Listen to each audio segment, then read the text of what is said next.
মাজমজিয়াত এখন ব্যক্তিগত হস্পিটেলত এটি শিশুক অভিভাৱকৰ চকুৰ সন্মুখৰ পৰাই লৈ পলায়ন কৰিবলৈ চেষ্টা কৰিলে দুৰ্বৃত্তই। নমস্কাৰ, স্বাগতম। এয়া হৈছে নিউজ 18 অসম নৰ্থ ইষ্টৰ পোনপটীয়া সম্প্ৰচাৰ ষ্টুডিঅ'ত মই প্ৰাঞ্জল। গুৱাহাটীত এতিয়া পিটাই ঘূৰি ফুৰিছে অপহৰণকাৰী। সেয়েহে প্ৰতিগৰাকী অভিভাৱক সাৱধান হোৱাটো প্ৰয়োজন। এই অপহৰণকাৰী বা দুৰ্বৃত্তবোৰে যিকোনো সময়তে যিকোনো অঘটন সংঘটিত কৰি দিব পাৰে। মুঠতে সুযোগৰ অপেক্ষাত থাকে। যেতিয়াই সুযোগ পায় তেতিয়াই দুৰ্ঘটনা বা অঘটন সংঘটিত কৰি দিয়ে। এই ঘটনাটো হৈছে গুৱাহাটী মহানগৰীৰ মাজমজিয়াৰ পলিক্লিনিক নামৰ যিখন হস্পিটেল আছে সেইখন হস্পিটেলৰ, আৰু তাতেই এজন পুৰুষে এটি শিশুক অপহৰণৰ চেষ্টা কৰিছিল। গোটেই ঘটনাটোৰ অলপ টুইষ্ট আছে, আমি পৰৱৰ্তী সময়ত সেইখিনিলৈ যাম। আৰক্ষীয়ে তদন্ত বৰ্তমান চলাই আছে। কিন্তু এগৰাকী মহিলাই নিজৰ কণমানি কেঁচুৱাটোক লৈ চিকিৎসালয়খনত আহিছিল, আৰু চিকিৎসালয়ত প্ৰৱেশ কৰাৰে পৰা সেই কণমানিটিক এজন ব্যক্তিয়ে বিশেষ চকু দি আছিল। জাভেদ আহমেদ সেই ব্যক্তিগৰাকীৰ নাম, যি ব্যক্তিগৰাকীয়ে শিশুটিৰ ওপৰত চকু দি আছিল। জাভেদ আহমেদ নামৰ সেই ব্যক্তিগৰাকীয়ে প্ৰায় এঘণ্টা সময় কণমানিটিক লক্ষ্য কৰিছিল।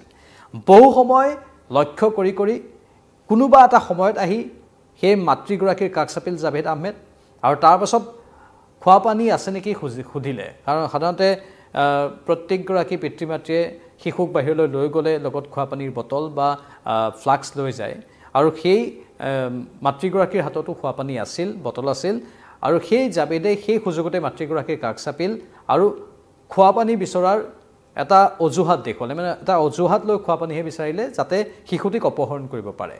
আৰু মাতৃয়ে সেই পুৰুষগৰাকীক জাভেদক খোৱা পানী দিলে, আৰু জাভেদে সেই খোৱা পানী খোৱাৰ লগতে শিশুটিৰ গাটো অলপ অলপকৈ ছটিয়াবলৈ ধৰিলে। তাৰপিছত মাতৃয়ে যেতিয়া দেখিলে শিশুটিৰ গাটো পানী পৰিছে, মাতৃগৰাকীয়ে স্বাভাৱিকতে বেগৰ পৰা কাপোৰ বা কিবা উলিয়াই মুচিবলৈ চেষ্টা কৰাৰ সময়তেই জাভেদে হঠাৎ শিশুটিক কোলাত লৈ তাৰ পৰা পলায়নৰ চেষ্টা কৰিলে। কেনে এক ভয়ংকৰ ঘটনা। তাৰ পাছতে তীব্ৰ উত্তেজনাৰ সৃষ্টি হ'ল। মাতৃগৰাকীয়ে চিঞৰ বাখৰ লগালে। হস্পিটেলৰ সুৰক্ষাকৰ্মী আৰু আন একাংশ কৰ্মী তাত আছিল, আৰু তেওঁলোকে ততালিকে সেই ব্যক্তিগৰাকীক কৰায়ত্ব কৰে আৰু ধৰি আৰক্ষীক খবৰ দিয়ে। চাওক, অলপ মাত্ৰ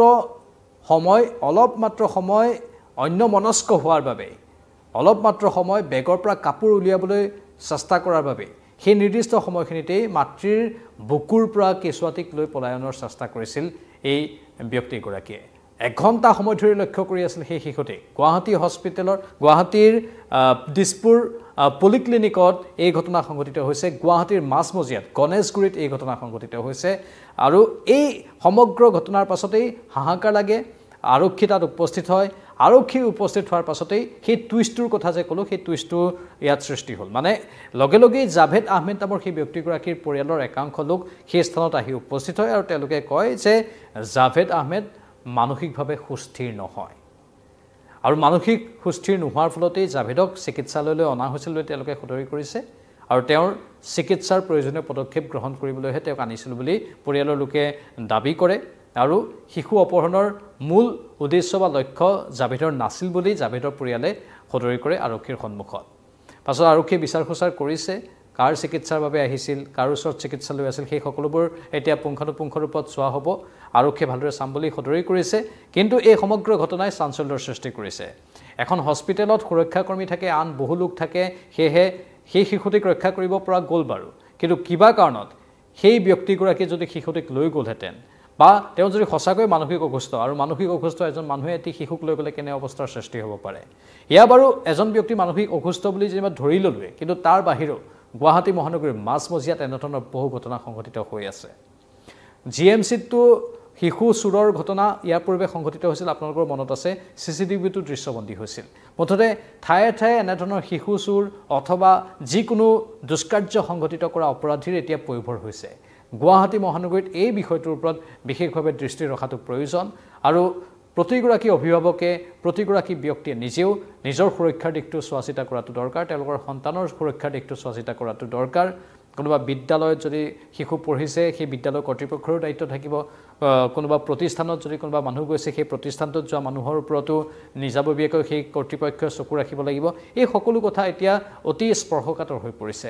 আৰক্ষী প্ৰশাসনেও এই ক্ষেত্ৰত বিশেষ ব্যৱস্থা গ্ৰহণ কৰিব লাগিব এইটো মাত্ৰ এটা উদাহৰণহে শেহতীয়াকৈ এনেধৰণৰ ঘটনাবোৰ গুৱাহাটীত সঘনাই হোৱা আমি দেখিবলৈ পাইছোঁ যেটো কিছু পৰিমাণে চিন্তাৰ কাৰক হ'ব পাৰে আমাৰ গুৱাহাটীত এতিয়া এনেধৰণৰ একাংশ লোকৰ পৰিভৰ হৈছে যিসকলে কেৱল সুযোগৰ অপেক্ষা থাকে যিকোনো সময়ত যিকোনো দুষ্কাৰ্য সংঘটিত কৰি দিয়াৰ আৰু সেই প্ৰৱণতাই এতিয়া মানুহৰ মাজত আতংকৰ সৃষ্টি কৰিছে হেহে আৰক্ষী প্ৰশাসনো এই ক্ষেত্ৰত যথেষ্ট সতৰ্ক হৈ থকাটো দৰকাৰ আৰু প্ৰতিগৰাকী লোকেও নিজৰ যিখিনি সতৰ্কতা সেইখিনি অৱলম্বন কৰাটো দৰকাৰ এই ক্ষেত্ৰত আপোনালোকৰ মতামত কি কমেন্ট বক্সত কমেন্ট কৰি জনাব আপোনালোকৰ মতামত বহুমূলীয়া আমি মতামতৰ বাবে অপেক্ষা কৰিম